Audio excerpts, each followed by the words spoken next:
Bonjour à tous, aujourd'hui on va revenir sur ce trade sur AKT qui a été une position à succès avec un RR de 6 si je ne m'abuse. Si on regarde juste là, la position sur AKT, 6 de RR qui a été validé. Je vais vous montrer comment avec des principes simples, la position a été prise. D'ailleurs, voilà, il y a même cette position qui a été validée aujourd'hui. Donc si jamais vous voulez nous rejoindre, vous voulez avoir ces analyses, le plus important, c'est pas d'avoir les analyses, c'est plutôt de comprendre et de maîtriser la stratégie. D'avoir tous les modules, donc comment exécuter, la gestion du risque, enfin tout ce qui est important. Et après, bah, si vous avez des analyses sur le côté qui vous permettent d'avoir des cas pratiques au quotidien, c'est cool. Mais voilà, le plus important, c'est vraiment de maîtriser la stratégie, de l'avoir clé en main et d'avoir 12 mois devant soi pour essayer de la maîtriser et nous avoir, nous, entre guillemets, pour vous aider, vous donner des feedbacks. Donc cet accompagnement, vous l'avez dans la description. Comme ça, c'est dit. Maintenant, si on va sur AKT USDT, je ne sais plus quel chart. Je vais regarder quel chart il est sur laquelle. Il est sur. Non, ça c'est Cardano. Donc pour AKT, il est sur Gate.io. Ok. Donc on va regarder notre ami Gate.io. Ça va être plus sympathique. Comme ça, on aura la même charte. Donc voilà. Donc l'analyse a été assez simple. On était, pour ceux qui regardent juste là, on est sur une zone long terme de rebond. Donc on est dans cette dimension de là, ce bloc-là. Donc on s'attend à une reprise d'un momentum haussier. Et vous le voyez, on commence à le reprendre. Hop, hop. Donc on est en train de faire cette tendance. Le but, du coup, maintenant que la tendance est établie, c'est de rentrer sur un retracement. Pas de FOMO ou quoi que ce soit, de rentrer sur un retracement. Ok.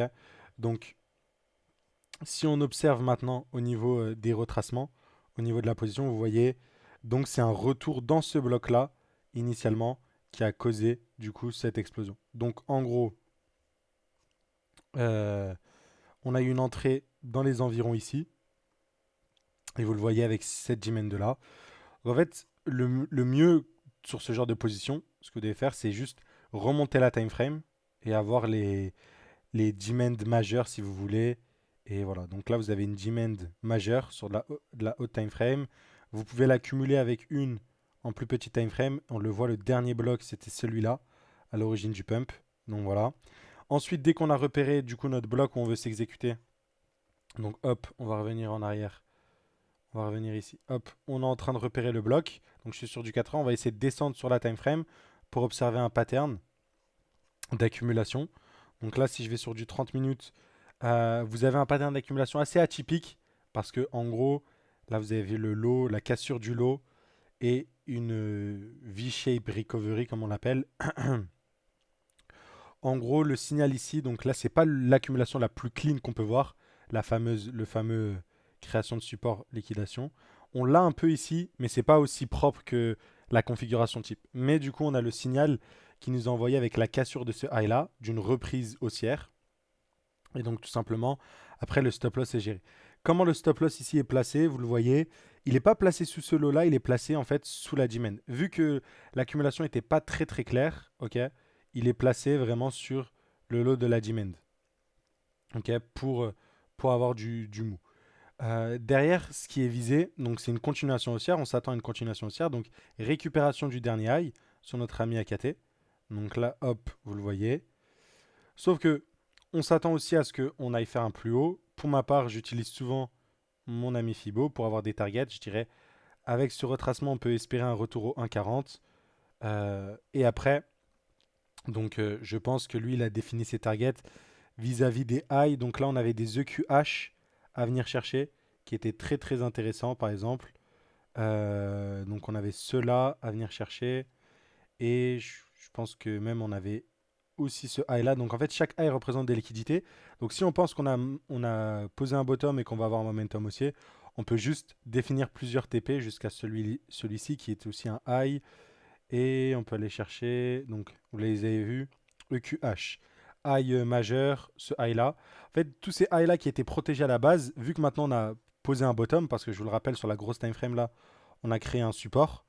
Hop, on a manipulé à la baisse et ensuite on a hop cassé le dernier high.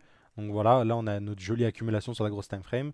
On a repéré notre bloc. Donc hop, et en fait on peut juste toutes les noter une à une. Voilà. Et bon, imaginons nous on veut s'arrêter. Bon, on a dit ce high là, on va dire les EQH.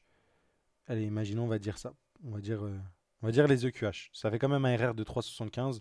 Je pense que le TP était beaucoup plus haut si je ne m'abuse, hein. TP, voilà, il était à 1,78. Donc, c'est-à-dire qu'il a essayé de TP sur ce high là, quoi, à peu près. Bon, on va mettre celui-là. Parce que typiquement, c'était celui-là que j'aurais visé, perso. Et donc là, si on laisse la position courir, vous allez voir. Donc, pareil, c'est ultra intéressant parce que avant qu'on explose d'un coup, euh, on a eu cette cassure, on a eu ce retour dans ce bloc, encore une fois. Donc, les mêmes concepts qu'on va utiliser sur la grosse time frame, petit time frame et comment on va s'exécuter. Pareil, donc, même là, j'aurais pu même optimiser encore plus l'entrée. Bon, généralement, sur des trades comme ceci, avec des gros RR, je m'en fous. Euh, Dans le sens où vu que le TP est assez loin, ça ne. Tu vois, si j'avais TP ici, ça aurait joué une grande partie de la gestion du risque de ma position. Là, en l'occurrence, ça change pas grand-chose. Donc là, ça repart. Donc là, ce qu'on peut s'attendre. Mince, bon, je voulais pas que ça aille aussi vite, mais du coup, ce qu'on peut s'attendre, c'est le retour dans ce bloc-là. En fait, si vous comprenez la fractalité, hop, si je remonte sur du 4 heures, en fait, ce retracement-là, ce n'est qu'un, en fait. Ah, vous le voyez. Voilà, exactement. Donc en fait, tout ce bloc-là, si vous voulez, à l'origine du retracement, on va revenir dedans pour repousser plus haut. Donc là, à partir de là, en plus de combler les FVG, les demand, hop, on va reprendre. Quelle direction? Parfait. En plus là, on a confirmé une touche, deux touches, trois touches au même niveau.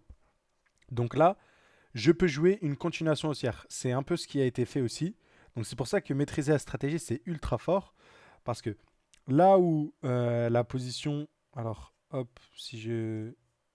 On est sur laquelle? Parce qu'il y en a eu beaucoup. Non, c'était pas celle-là. Euh, C'était voilà, c'était celle-là à peu près. Non, c'était pas celle-là. Mince. Je sais plus. Je me perds. Bref, en tout cas, on peut attendre ces retracements et jouer une reprise haussière. Donc, on va essayer de le faire en direct. On va redescendre sur du 15 minutes. Donc là, on va essayer d'observer ce qui va se passer. Donc là, on a une espèce de bottom qui est en train d'essayer d'être posé. Donc, on va voir. Là, on a retracé, ok? Au niveau du retracement, moi, je m'attends à un rebond entre ce niveau-là et le plus bas. Donc, on va essayer de regarder, voir les bougies. Donc là, on continue à dump. On continue. Hop. Là, pour moi, on va valider une accumulation prochainement. Donc là, on l'a toujours pas validé. Moi, j'attendais la cassure de ce high-là. Donc là, en plus, on les voit, hein. Là, vous voyez les distributions juste là. On aurait pu les trader sur du encore plus court terme, genre sur du 1 minute. Donc on va laisser. On retrace. Là, c'est très très cool. Au final, on a retracé jusqu'à. Ah, et voilà, jusqu'à cette FVG ici, par exemple. Là, je vois qu'on casse le dernier high. Pour moi, c'est un signal suffisant. Donc je me rappelle, c'est sur du 15 minutes. Et hop, je peux tenter un truc comme ça. Donc là, je suis position dans position. Ok. Donc là, j'attendais le COS. Je suis rentré au COS. Hop, on va laisser. Boum. Là, vous voyez exactement. Donc j'ai une position. Et j'ai repris une position dans une position. Donc là, j'ai TP. Là, j'ai un autre RR de 5 qui est validé. Donc là, c'est pas le setup d'accumulation parfait. Mais vous avez vu, dès que vous avez un COS, généralement, quand il est bien distingué, vous pouvez l'avoir. Et dans tous les cas, avec la gestion du risque, c'est ça qui est cool, c'est que si jamais ça serait inversé, je pense que j'aurais eu un autre setup, j'aurais attendu un autre COS et j'aurais fait pareil. Ok. Et du coup, j'aurais essayé, entre guillemets, de catch le couteau euh, à l'infini. Parce qu'en tout cas, avec une position avec un RR de 5, je peux me faire SL 5 fois et qu'au bout de la cinquième fois, je réussisse à choper la bonne accu, je serais break-even, quoi. Bon, là, je l'ai eu du premier coup, donc c'est magnifique sur AKT. Voilà. Là, pareil, bah, on va exploser, on va retracer. Typiquement, là, on peut essayer de chercher un setup ici. Donc, hop, on va essayer encore de faire les fous. Voilà. Donc là, je vois potentiellement une accumulation comme ceci. Tu vois. Bon, on va voir. Et il nous faut une cassure. Donc voilà, on n'a pas eu de cassure. Ah, là, c'est pas mal. Ce support-là. Hop, je dirais une cassure ici. Et après, ça peut me faire une autre position. Hop, on va voir. Donc, on a du mal. Donc là, on refait un espèce de nouveau range pour accumuler. Donc voilà. Hop. Du coup, on va essayer de rentrer. J'aime pas trop la configuration qu'on a là, mais on va juste essayer de s'en tirer aux choses simples. Hop. Et on va viser du coup le dernier high et donc RR de 2 et on va essayer, voilà, RR de 3. Donc j'aime pas beaucoup, mais je pense qu'on va se faire stopper sur celle-là et qu'on rentrera un petit peu plus haut. Vu que là, ça casse pas franchement. Bon, voilà. Au final, c'est passé. Après, on est sur du 5 minutes. C'est une paire. C'est pas la paire la plus liquide, mais voilà. Donc là, dans le trade, j'ai repris un autre trade RR de 5, un autre RR de 3, et ainsi de suite. Et ainsi de suite, et ainsi de suite. Toujours dans ce. J'attends le retracement, j'attends l'accumulation, je me positionne. Boum. Et comme ça, tu valides des RR de dingue. Et là, pareil. Là, j'aurais pu encore extrapoler le truc. Donc, hop.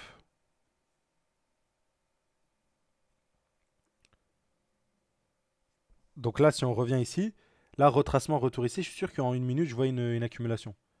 Et pareil, là, on va essayer de voir si on peut jouer une continuation haussière. Hop. Donc là, on casse le dernier high. On a marqué un bottom ici. On va viser le TP final qui était ici. On va. Bon, c'est pas la meilleure des positions. Mais pareil, je pense que on peut TP. Ah bah voilà. Vous savez quoi? Pareil, ce retracement-là, retour dans la demand. On va j'ai juste le retour dans la demand. Hop. On va laisser tourner. Alors, hop.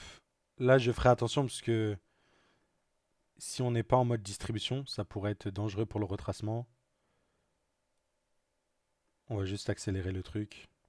On va se mettre en x10. Ah, voilà. C'est ce dont j'avais peur. Que si on soit en mode distribution, je pense que je risque de me faire stopper là. Ah, voilà. Au final, je suis. Non, même pas stoppé. Waouh. Bon. Après, encore une fois, c'est un altcoin, paire peu liquide, je vous le rappelle. Donc là aussi, il y a des petits pièges. Voilà. Mais globalement, vous avez compris. Là, je vous ai fait un trade dans un trade, dans un trade, dans un trade. Et c'est ce qu'on partage. Donc si jamais vous voulez apprendre tout ça, pour le faire tout seul, c'est le plus important. Vous pouvez apprendre la stratégie avec nous. Vous avez les modalités dans la description. Et n'oubliez pas, bah, abonnez-vous parce qu'on fera d'autres vidéos sur ce genre de sujet-là et d'analyse. En tout cas, c'était ultra intéressant d'être un trader. Là, en fait, c'est utiliser les SMC en tant que trader de continuation de tendance. Donc toi, tu attends la tendance. On attendait la tendance. On l'a eu ici. On l'a rejoué. On attendait la tendance. On l'a joué. On attendait. On l'a joué. Et ainsi de suite, et ainsi de suite, et ainsi de suite. Bon, j'avoue ici, il y a moyen que je serais sorti break-even ou j'aurais mis mon stop loss ici. Donc voilà. Mais au moins, vous avez compris. Donc voilà, la vidéo touche à sa fin. J'espère qu'elle vous a plu. N'oubliez pas, vous pouvez encore une fois vous abonner, mettre un petit pouce bleu. Et on se retrouvera demain pour une nouvelle vidéo. Ciao, ciao.